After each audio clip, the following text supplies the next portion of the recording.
Welcome to Re-Review, where we watch movies from our past with a perspective from today. Your hosts are Matt, Bobby, and Austin, and we love the films from our youth, so we're taking a look back to see if they still hold up. It's the spookiest time of the year, and we are continuing our special October movie month, where each of us selects one Halloween-inspired film to re-review. If you missed it, go back and listen to the first episode where we watched Casper, and the second episode where we watched The Ring. Matt has selected Jeepers Creepers for our third film. At the end of this episode, a randomizer will pick the fourth movie from a selection of 30 spooky horror-filled films, and the fifth and final selection will be revealed before October 31st. Jeepers Creepers was released in 2001, directed by Victor Sava, starring Jena Phillips, Justin Long, and Jonathan Breck. This movie tells us not to take the long way home through the countryside on spring break. Now, this is a fair warning. We're spoiling a 21-year-old movie, so if you haven't seen it, we will be revealing key plot points. I think I'm going to start this off by asking a question. Bobby, what are your favorite horror movie tropes? Horror movie tropes are hard. Because I feel like it's easier to point out the ones you don't like compared to the ones that you do like, I guess. I'm really want to say, that's why I'm challenging you. Look behind you. Don't go up the stairs. Don't go down the stairs. Don't go anywhere dark. You must have a phone with you at all times. I don't like any. Don't drive stick shift. How about for you, Matt? It's like, is everyone fine if they drive like a Prius or something? Like they're going to be perfectly fine. I think that honestly, the one that tends to stick to me the most, as far as like a trope, is probably and I actually think it happened in this movie, the slow appearance of the villain / monster in the background while the main character is unaware. A good example is like Halloween with Michael Myers slowly appearing out of the shadows. In this case, you had the two characters in the car talking. The RV, I think, pulled out of the way onto a side road, and then behind it was the monster truck, or whatever you want to call it. That's a great name for this. It's like slowly appearing in the background, and then as it progresses, you're noticing like how quick it's growing in the background. So like, I think that's probably my favorite, because I think when it's well done, it builds dread really well. Yeah, I actually have to agree there. I think I'm going to talk about what I hate. You know what I hate? You can't flip it. Up. You gotta tell. I could totally flip it. Specifically because we're going to talk about getting into this movie, and Matt, you revealed some of it here. I hate really stupid characters, and we'll probably get into like why they have to do this so much. But we're opened up to the characters of Trish and Derry, Jena Phillips and Justin Long, brother and sister who were on the road, heading home. It's spring break. It's time to head home. And I mean, from the get-go, they were annoying. And I hate to say it, and it's like they rode that the entire friggin' movie, where I think you both heard me exclaim at parts like, I'm just done. I'm so done with like the choices they're making, and I know that these choices exist because they need to keep pushing the movie forward and they have to make the dumb decisions. But did it hurt so much? It hurt me so much. Do they have to, though? Do they have to make the dumb decisions? Can they just make wrong decisions and they're not necessarily dumb? They're just... Do you feel that they were making wrong decisions or dumb ones? You tell me. Both. It was a little bit of both. I mean, you're right. Matt talked about the introduction of our monster truck, which, man, it would be so much better if that was Bigfoot coming down the highway behind him just to run him over. That would be such a different image. But I mean, that was a really creepy looking vehicle coming up behind, very ominous and threatening them. And we see it get a lot more aggressive, but they played the game with the license plate. And of course, this car has a very specific license plate that looks like it says beaten you, BEATNGU. Really funny. Like, they're angry people. But what did we see right before that? The family? What was their license plate? So does that mean that license plate was there before? Or does that mean that the creeper was like at the his DMV? at the DMV, like, oh yeah, oh wait, let me see, oh yeah, this is gonna be a good one. He's like, oh, I have to pay extra for that. Well, you're hitting on a thing, right? Because he definitely moved around the world almost in a very normal sense. So with that trench coat, with the gray hair, he's probably like, I gotta register this vehicle.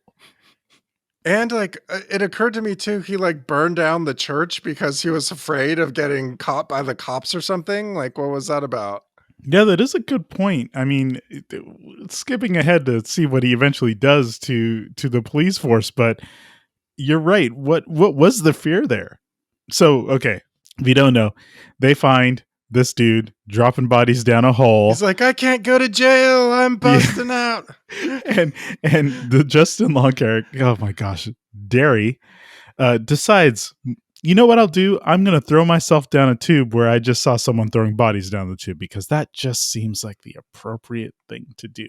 And there were points where this movie was being what do you call it? Was being very meta about, this isn't the time, when people are making this dumb decision, Trish calls them out on it. Like, this is that moment where you're making that Yeah, dumb they decision. did that more than once where they referenced Yeah. scary movies, and I didn't really like that. What, you didn't like it? No, I don't like when scary movies reference scary movies. I think they're trying to be clever, but it's just like, oh, I get it. We're watching a scary movie and they're saying they shouldn't do this in scary movies. But for them going into it and actually being self-aware enough to do that and then still making those dumb decisions, is that the part that's grating? Because I think that's what gets it for me. I would really love it for one time if they're going to do that. And then they go, you know what? You're right. Maybe I'm not going to go down the hole where the bodies were dropping. Yeah, I'm kind of, I think I'm kind of the reverse of Bobby on this, that I tend to prefer whenever there's at least some acknowledgement of things like horror movies. Like zombie movies are the ones that always kind of bother me the most, where a zombie outbreak occurs and no one seems to be aware of what a zombie is. And it always really bugs me that apparently all zombie movies take place in a world where zombie movies don't exist. No, yeah. And I feel like I'm okay with it. I think that you need to be really clever with your writing to make it work. I think that Scream is a good example, right? They're very meta in Scream. Mm-hmm. I feel like if you use the meta nature of it to progress character, or I think it's mostly character, because if you use it to progress the story, I feel like that's where it starts coming off pretty cheap. If it tells you something about the character, their awareness, and it continues to be something that the character lives by, like you did see in Scream, then I think it's okay. But sometimes whenever you see it used, it's usually almost like a wink and a nod to say like, hey, we're aware that they're doing stupid stuff. Like, it's a horror trope. We know, we get it. It's more of like a shield for bad writing rather than, a useful narrative tool. And you get Trish is the one who said it, right? And I think this is where I was hoping that she would kind of be that rock to not fall into the same things. And it seemed they made a distinct thing to have both the Trish character and the Derry character kind of switch off who was going to be the one who's kind of making those ridiculous decisions at any given time. We get to the point where they're seeking help after he finds this church with tons of bodies in it. And I was, he gets into this diner, very creepy, weird, but very popular. Tons of people just hanging out at this diner. Mm-hmm. Gets a random phone call from a woman telling him, knows their name and everything like that. And they get a hold of the cops. And at this point, I was very suspicious. And I think this is where I was definitely leaning into the horror aspect. I didn't know who to trust because I honestly thought the whole town was in on it. Yeah, I thought that too when the diner situation happened. It honestly could have went that direction. I feel like you could have very easily made it that it's and it's actually kind of like a horror movie trope, right? The town's dark secret, almost like they're kind of letting it be and letting it kill people driving through the town as opposed to killing them, for the greater good. Right. you could have easily had it go that direction, and it kind of did feel like it potentially could have been setting that up. But then, yeah, it didn't. And it's weird because I can't remember what her name was, the psychic, Giselle. Giselle, yep. She makes reference a little bit later on that it happens every 23 years, kind of like in It, right? So you would think there were some people who have experienced all these disappearances occurring every 23 years. So you'd think there'd be some sort of awareness of it. See, that's one thing I didn't understand. Is it always the same place every time, or is it Not established? I guess with that vehicle, he should be on the move, right? He could be. And he did move locations within the span of the movie, right? He moved from the church to the warehouse or whatever towards the end, or power plant or whatever that was. It was a big, rusty, like industrial looking building. So he has multiple locations, or he's at the very least willing to migrate. So I guess maybe that is the case. Maybe he does just move every 23 years so that it doesn't draw too much attention. And then just regrows himself. Spoiler alert. Definitely just regrowing. Does he stop for gas? The gas thing this whole movie is something that we should all talk about, because these vehicles look like gas guzzlers, but they were definitely Priuses, right? Because he's got like a biofuel system going. Actually, it's running on dead bodies. That's fantastic. It's actually pedal power. So we get to that first introduction, and we see the character, basically dismantle the cop car and take out the cops that were following them as they were on their way to the church. We find out that he's burning the church down because he doesn't want to get caught. Again, very confusing given what he is. Clearly a supernatural creature with how it moves. But then you get the vision. You see it in the back of his head, kind of in the cop car, and then he gets out, and you have both Trish and Derry just staring the whole time. All of us were like, drive away. Please just drive away. Do something to save yourselves. No, they just stare and watch.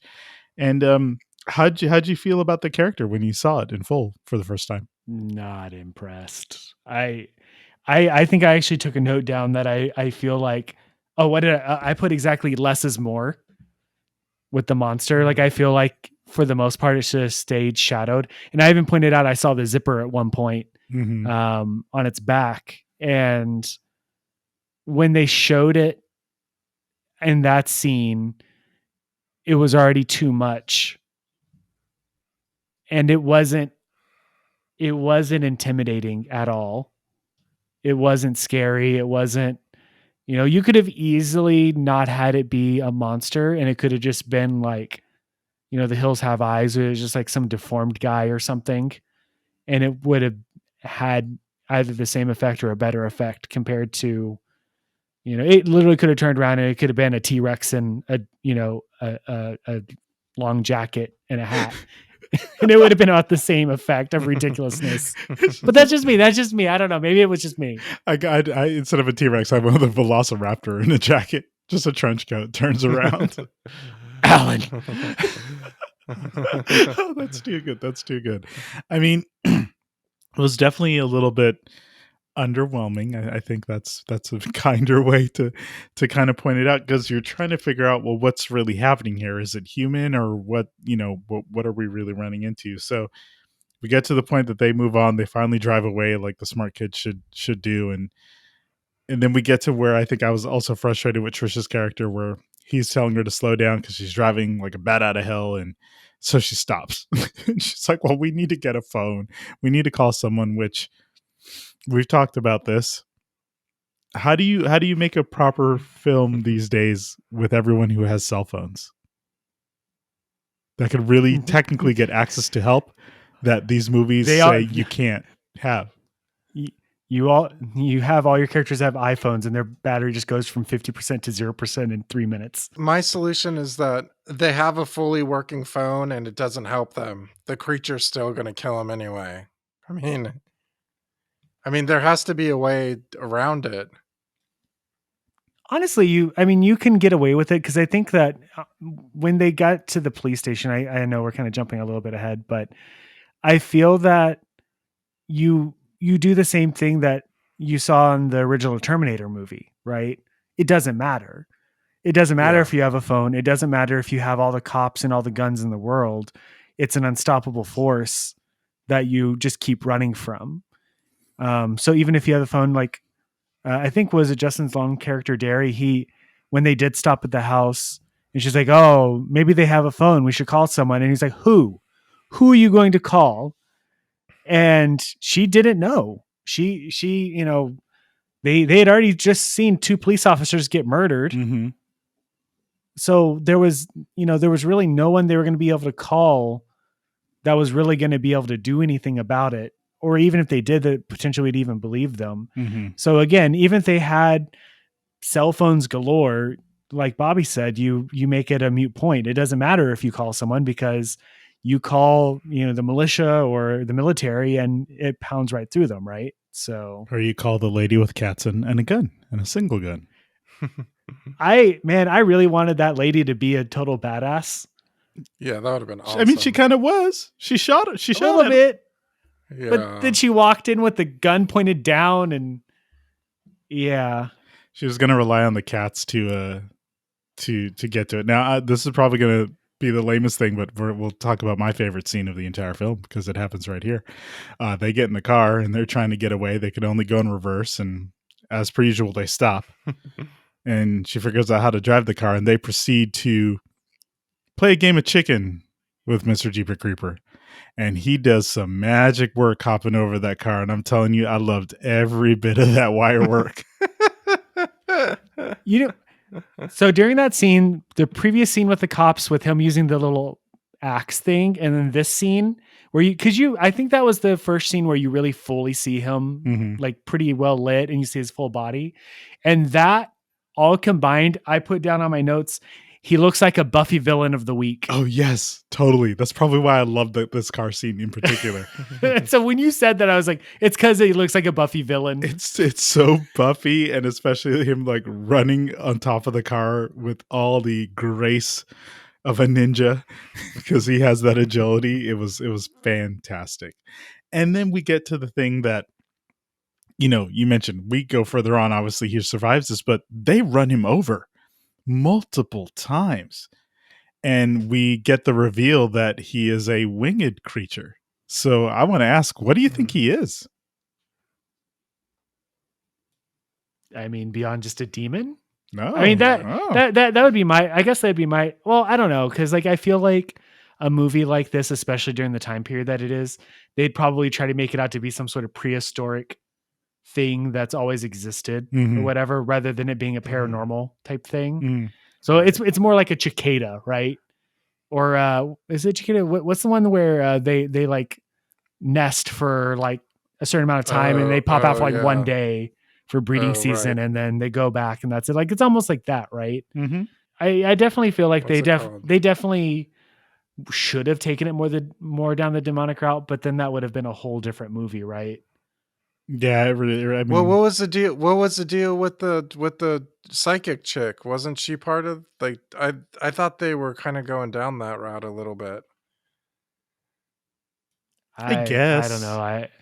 Cause and then didn't you, like, in the way that it smells fear? Like, I mean, she came in to just tell us the entire, like, why this thing works the way it works. She was a plot convenience at best. And the fact, like, they were literally like, we need someone to sit there and explain everything. How can she explain everything? Well, she's a psychic, obviously. And that's how she knows everything. And so it very much reminded me of the scene from, was it Poltergeist?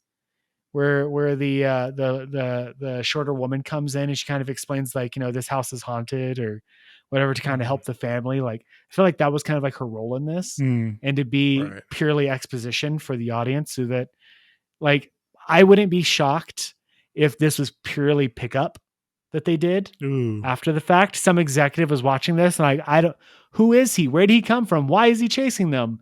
We need somebody who can do that, but who? A psychic. That makes sense. Yeah, I mean, her filling that psychic gap to answer all those questions, I think that's where you hit another one of my frustration points, because, she's there in their face. So we move on, we get to this police station. She's there in their face telling them, here's what's happening. And Trish is just so much like, I don't have time for you.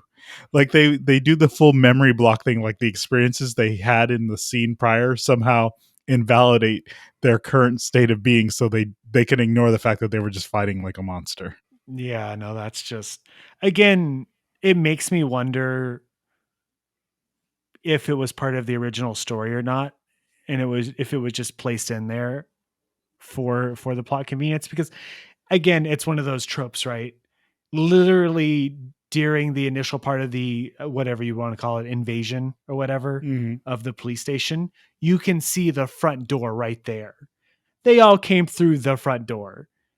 And for whatever reason, they go in the opposite direction of the front door. And you're right. Like they write the characters so that, and it's a shame because they could have easily written the characters in a way that were consistent. Maybe they could have Justin Long's character have like a hero complex or something. Whereas Trish's character could very much been a much more of a survivalist and a realist. And there was elements there. Those things were there, but then they would vanish whenever the plot needed them to do something stupid. Yeah, no, completely. I will ask, if you were like a wandering paranormal demon thing coming back to life every 23 years to eat people, what kind of trades do you think you would pick up? Do you think you'd be an electrician? He was really good at turning out the lights at very key specific times. I drove a stick shift better than our main character, so clearly he's picked up some things. But I guess technically, if you really wanted to, and I might be giving too much credit to the movie here, but they did say it within the movie, if he eats people's brains, does he gain their knowledge? Oh, I like this. So maybe that's how he's learning all these things that you think he shouldn't know. I actually like that a lot. The story. That helps me answer, and probably the reason for this. Okay, so we know this is part of a series of films. Have y'all watched this, second, third? No, you couldn't pay me to. Oh no. I do remember one of them, and maybe it was the second one. It revolved around a school bus of kids. Like there was a bunch of like teenagers. Oh, really? Oh. Maybe it was the second or the third one.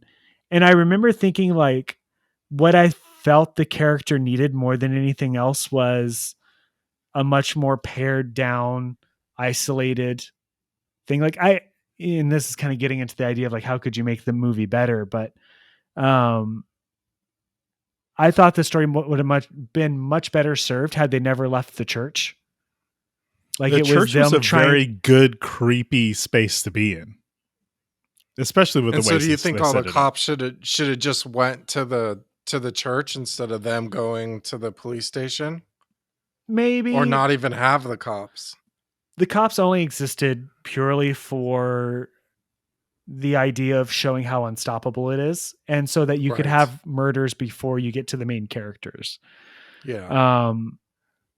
You could do that, but again, I feel like this movie really needed a much more pared down situation, unless you had the town in on it, in which case I feel like the cops could have very well been in on it as well. And so it didn't matter who they turned to, they were screwed no matter what. Almost to the point where like they would offer them up as sacrifices or something by the end of the movie. Which, wow, with the really church dark theme, that definitely takes it down a different path, right? Yeah, for sure.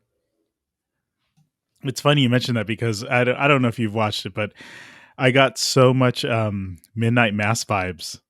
And I was thinking that's a show on Netflix if you haven't seen it, but it definitely revolves around, it feels very similar to this. And I kept thinking, I was like, I wonder if Midnight Mass, the guy who, I think his name is Flanagan. I'm wondering how much he watched Jeepers Creepers, because the character, this antagonist, feels very similar.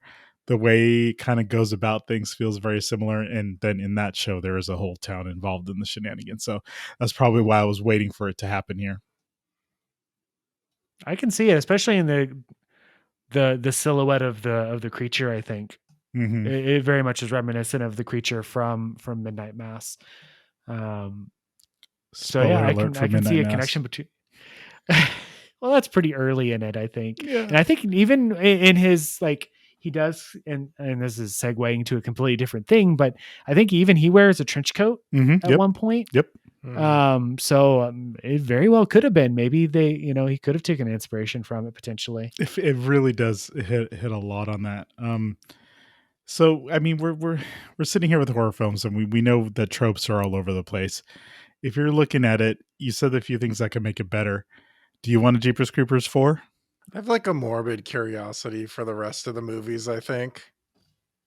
I mean, and I think the way that I think the tone might have been served a little bit better by like Matt, you kind of touched on this a bit, like having it be like more like a competent action as opposed to like have the main characters be like more competent fighters as opposed to just like afraid and running away from the thing. I think that might have been a little bit more interesting for me. I I'm sure there's been enough sequels and potentially reboots of this. I think there's even the one that came out this year, Reborn. Yeah, that's actually which 4. sounds That like is the 4th, so I meant 5th. There's a lot of these. I mean, that likely could have been I don't know anything about it, but it could have been a remake. I think that a remake of this would work if you focused on some key element of it. I feel like this one was a little bit too scattered in what it was trying to do with the story. I actually would think the opposite of what Bobby was saying about. I'm okay with the main characters not, being 100% like competent in fighting against it, but it would be nice, to at least have them consistently, like smart, right? Like you could very well have them figure something. So for example, when they're down underneath the church or whatever, they find something, maybe it's weak to fire or something, just like in like The Thing, right? Like you kind of, they progress and learn, and because of their having to be dependent on themselves, they could, do something with it. And that's just story writing, right? Well, that's perfect segue to ask you the question. So what are you telling people today? Should they watch this movie, Matt? No. I think that there's far better monster movies out there, and I think that what this movie does, you could easily get out of, the roadside, horror fest you can get from Texas Chainsaw Massacre. You could get, there's so many other movies that I think do what it does better, like It, with the monster that comes out every so often, and there's better stories that can be told. This one didn't really get the formula right, I think. How about for you, Bobby? Yeah, I agree with Matt. I think there's better variations of this kind of thing, and I think although I think this movie has interesting stuff to offer, I just think that there's other ways you can go that are I think are more entertaining. I'm going to be weird. I'm going to say we should take a chance on the 2022 version to see if the things that we wish it did have been updated to current times. But yeah, maybe I'm all for it. maybe not this one so much. I need some more alcohol if we're going that route. Oh, okay. All right. Good to know. So you know what time it is? You have our recommendations out of the way. It is randomizer time. Matt, can you give us a breakdown of what movies that we have to choose from? So we each submitted a list of 10 movies of Halloween theme, whether that being a horror movie specifically about Halloween or just a general feeling of Halloween. So that gives us a total of 30 movies. The movies are very varied in theme genre. We've got Sinister, Bram Stoker's Dracula, Trick or Treat, Cabin in the Woods, Child's Play, the original, Hocus Pocus, Beetlejuice, The Blair Witch Project, Sleepy Hollow, The Conjuring, The Birds, Corpse Bride, Ghostbusters, the original, Jennifer's Body, Killer Clowns from Outer Space, Little Shop of Horrors, Pet Sematary, the original, The Shining, Sixth Sense, Zombieland, American Werewolf in London, Feast, Alien, Shaun of the Dead, Poltergeist, Young Frankenstein, Evil Dead, The Fly, Stir of Echoes, and 28 Days Later. This is eclectic. Who picked this list? Bunch of weirdos. There's a lot here, and I'm kind of sad to say that we're going to only land on one, but I guess let's see what happens. So we have our list of 30. I'm using a randomizer to choose it. Before we start, I want to do a couple shuffles to kind of get the list out of order. So I'm going to do a shuffle, shuffle, and then one last shuffle. And here we go, guys. Our fate for next week is Oh boy. going to be I'm decided. nervous. Here we go.